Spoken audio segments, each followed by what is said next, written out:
जिनेन्द्र, जय जिनेन्द्र। राष्ट्र संत, परंपराचार्य श्री प्रज्ञ सागर जी मुनिराज, उपाध्याय पूज्य श्री रविंद्र मुनि जी महाराज साहिब, साध्वी श्री पूज्य सुलक्षणा श्री जी महाराज साहिब, स्वाधि श्री अणिमा श्री जी महाराज साहिब, सरकार में मेरे सहयोगी अर्जुन राम मेघवाल जी, श्रीमती मीनाक्षी लेखी जी, उपस्थित सभी पूज्य संतगण, भाई और बहनों, भारत मंडपम का ये भव्य भवन आज भगवान महावीर के 2550वें निर्वाण महोत्सव के आरंभ का साक्षी बन रहा है।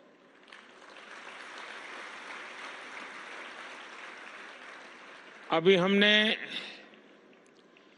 भगवान महावीर के जीवन पर विद्यार्थी मित्रों द्वारा तैयार किए गए चित्रण को देखा।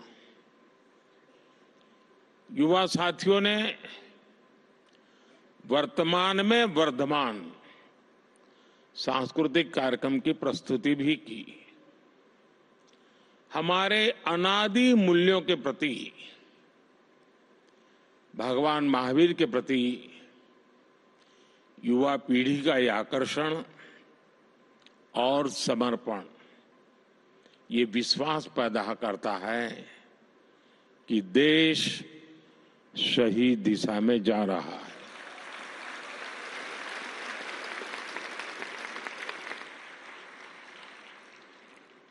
इस ऐतिहासिक अवसर पर मुझे विशेष डाक टिकट और सिक्के रिलीज करने का सौभाग्य भी मिला है। ये आयोजन विशेष रूप से हमारे जैन संतों और साथियों के मार्गदर्शन और आशीर्वाद से संभव हुआ है और इसलिए मैं आप सभी के चरणों में प्रणाम करता हूं। मैं समस्त देशवासियों को महावीर जयंती के इस पवित्र अवसर पर अपनी शुभकामनाएं देता हूं। आप सब तो जानते हैं, चुनाव की इस भागदौड़ के बीच इस तरह के पुण्य कार्यक्रम में आना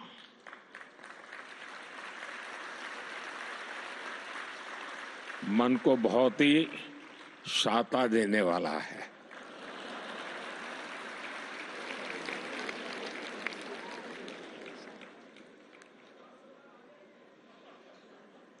पूज्य संतगण, आज इस अवसर पर मुझे महान मार्गदर्शक, समाधिस्थ आचार्य श्री 108 विद्यासागर जी महाराज का स्मरण होना स्वाभाविक है। पिछले ही वर्ष छत्तीसगढ़ के चंद्रागिरी मंदिर में मुझे उनका सानिध्य मिला था।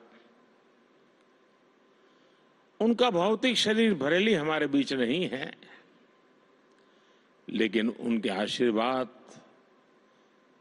जरूर हमारे साथ है। साथियों, भगवान महावीर का ये 2550वां निर्वाण महोत्सव हजारों वर्ष का एक दुर्लभ अवसर है। ऐसे अवसर स्वाभाविक रूप से कई विशेष संयोगों को भी जोड़ते हैं। ये वो समय है जब भारत अमृत काल की शुरुआती दौर में है। देश आजादी के शताब्दी वर्ष को स्वर्णिम शताब्दी बनाने के लिए काम कर रहा है। इस साल हमारे संविधान को भी 75 वर्ष होने जा रहे हैं। इसी समय देश में एक बड़ा लोकतांत्रिक उत्सव भी चल रहा है। देश का विश्वास है कि यहीं से भविष्य की नई यात्रा शुरू होगी।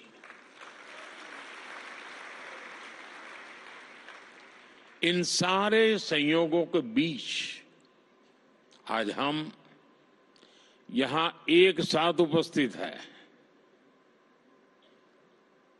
और आप समझ गए होंगे मैं एक साथ उपस्थित होने का मतलब क्या होता है।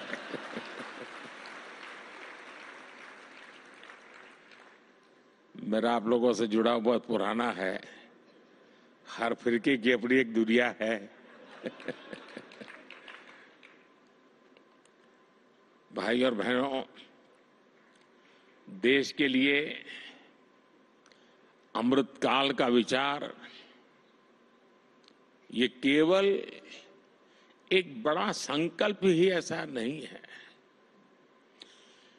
ये भारत की वो आध्यात्मिक प्रेरणा है जो हमें अमरता और शाश्वतता को जीना सिखाती है। हम 2500 वर्ष बाद भी आज भगवान महावीर का निर्वाण दिवस मना रहे हैं। और हम ये जानते हैं कि आगे भी कई हजार वर्ष बाद भी ये देश भगवान महावीर से जुड़े ऐसे उत्सव मनाता रहेगा। सदियों और सहस्त्राब्दियों में सोचने का ये सामर्थ्य, ये दूरदर्शी और दूरगामी सोच, इसलिए ही भारत न केवल विश्व की सबसे प्राचीन जीवित सभ्यता है, बल्कि मानवता का सुरक्षित ठिकाना भी है। ये भारत ही है जो स्वयं के लिए नहीं, सर्वम के लिए सोचता है। ये भारत ही है जो स्व की नहीं, सर्वस्व की भावना करता है। ये भारत ही है जो अहम नहीं, वयम की सोचता है। ये भारत ही नहीं जो इति नहीं, अपरिमित में विश्वास करता है। ये भारत ही है जो नीति की बात करता है, नेति की भी बात करता है। ये भारत ही है जो पिंड में ब्रह्मांड की बात करता है, विश्व में ब्रह्म की बात करता है, जीव में शिव की बात करता है। साथियों, हर युग में जरूरत के मुताबिक नए विचार आते हैं, लेकिन जब विचारों में ठहराव आ जाता है तो विचार वाद में बदल जाते हैं और वाद विवाद में बदल जाते हैं। लेकिन जब विवाद से अमृत निकलता है और अमृत के सहारे चलते हैं तो हम नवसर्जन की तरफ आगे बढ़ते हैं। लेकिन अगर विवाद में से विष निकलता है तो हम हर पल विनाश के बीज बोते हैं। 75 साल तक आजादी के बाद हमने वाद किया, विवाद किया, संवाद किया और इस सारे मंथन से जो निकला, अब 75 साल हो गए। अब हम सबका दायित्व है कि हम उससे निकले हुए अमृत को लेकर के चलें, विष से हम मुक्ति ले लें और इस अमृत काल को जी करके देखें। वैश्विक संघर्षों के बीच देश युद्धरत हो रहे हैं। ऐसे में हमारे तीर्थंकरों की शिक्षाएं और भी महत्वपूर्ण हो गई है। उन्होंने मानवता को वाद विवाद से बचाने के लिए अनेकांतवाद और शातवाद जैसे दर्शन दिए हैं। अनेकांतवाद यानी एक विषय के अनेक पहलुओं को समझना, दूसरों के दृष्टिकोण को भी देखने और स्वीकारने की उदारता वाला।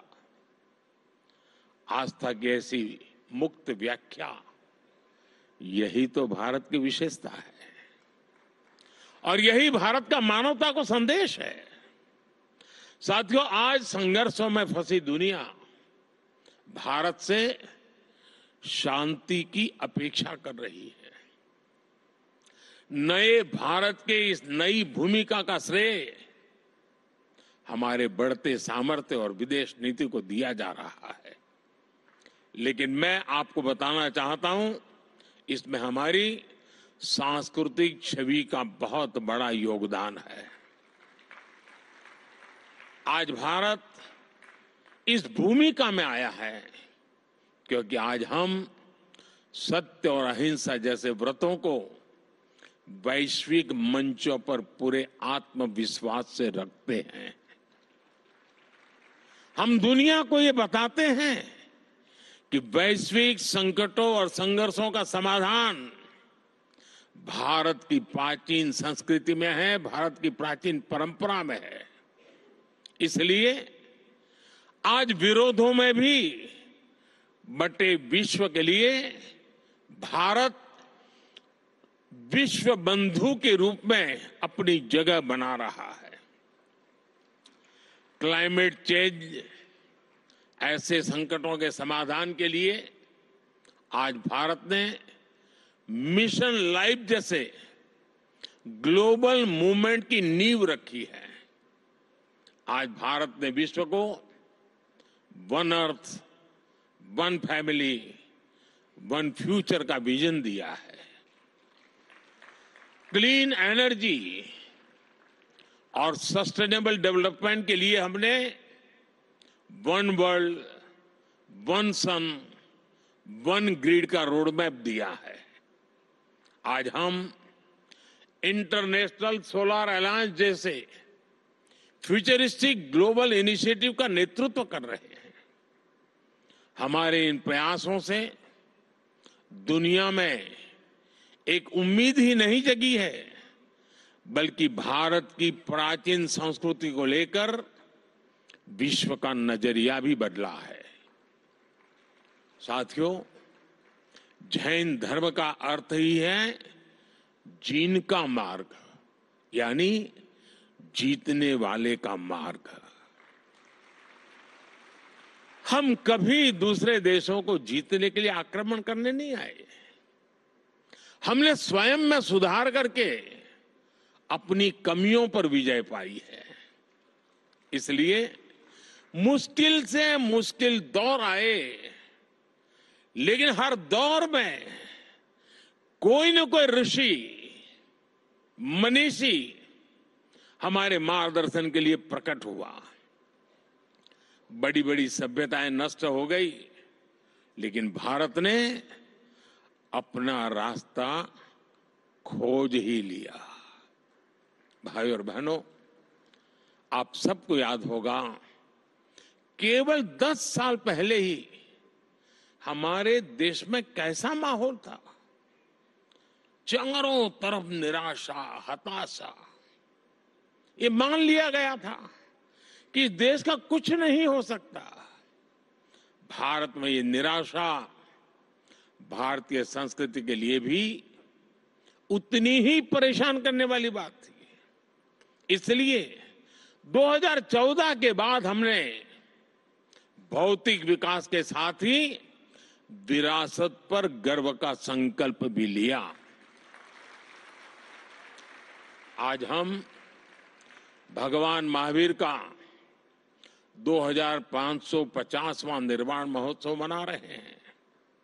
इन 10 वर्षों में हमने ऐसे कितने ही बड़े अवसरों को सेलिब्रेट किया है।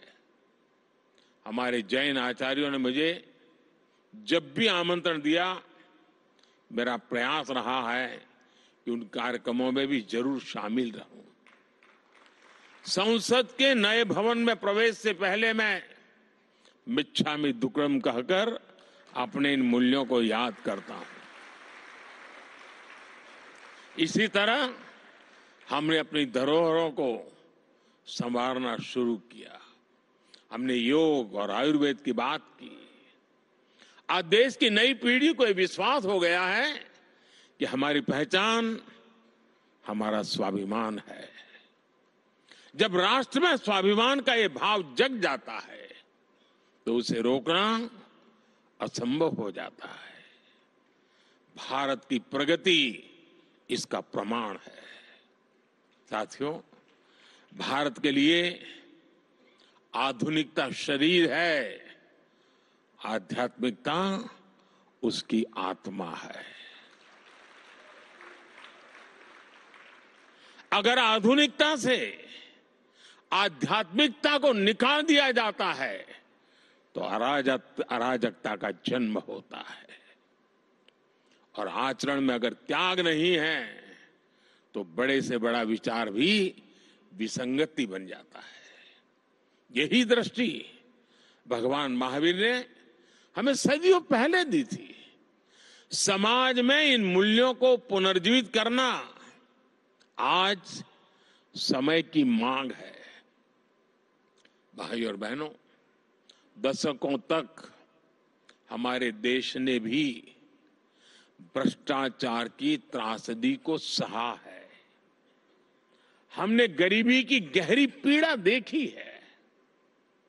आज देश जब उस मुकाम पर पहुंचा है कि हमने 25 करोड़ देशवासियों को गरीबी के दलदल से बाहर निकाला है। आपको याद होगा, मैंने लाल किले से कहा था और अभी पूज्य महाराज जी ने भी कहा, यही समय है, सही समय है।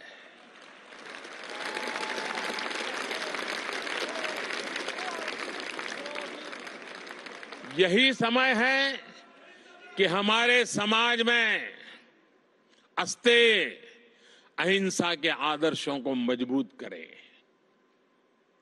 मैं आप सभी संत गणों को भरोसा देता हूं, देश इस दिशा में हर संभव प्रयास जारी रखेगा। मुझे विश्वास भी है कि भारत के भविष्य निर्माण की इस यात्रा में आप सभी संतों का सहयोग देश के संकल्पों को मजबूत बनाएगा, भारत को विकसित बनाएगा। भगवान महावीर के आशीर्वाद 140 करोड़ देशवासियों का और मानव मात्र का कल्याण करेंगे। और मैं सभी पूज्य संतों को श्रद्धापूर्वक प्रणाम करता हूं। उनकी वाणी में एक प्रकार से मोती प्रकट हो रहे थे।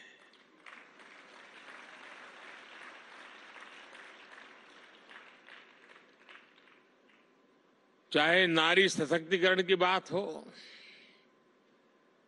चाहे विकास यात्रा की बात हो, चाहे महान परंपरा की बात हो, सभी पूज्य संतों ने मूलभूत आदर्शों को रखते हुए वर्तमान व्यवस्थाओं में क्या हो रहा है, क्या होना चाहिए, बहुत ही कम समय में बहुत ही अद्भुत तरीके से प्रस्तुत किया। मैं इसके लिए उनका हृदय से बहुत बहुत आभार व्यक्त करता हूं और मैं उनके एक एक शब्द को आशीर्वाद मानता हूं। वो मेरी में बहुत बड़ी पूंजी है और देश के लिए उनका एक एक शब्द प्रेरणा है। ये मेरा कन्विक्शन है। अगर शायद ये चुनाव का माहौल ना होता तो शायद मैं भी कुछ और मिजाज में होता।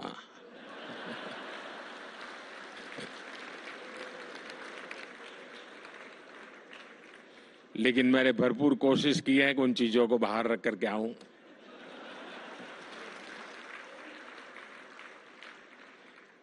मैं तो नहीं लाया, लेकिन आप जरूर लेके आए हैं।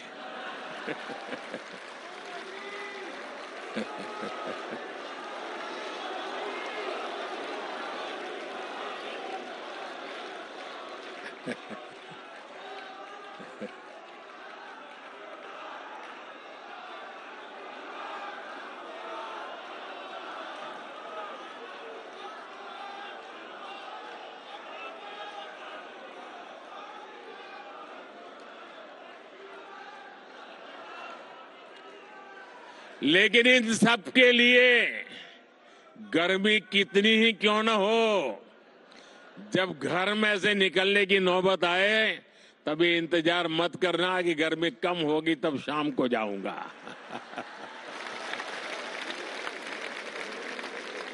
सुबह सुबह ही जाइए। और कमल का तो हमारे सभी संतों महंतों भगवंतों के साथ सीधा सीधा जुड़ाव है।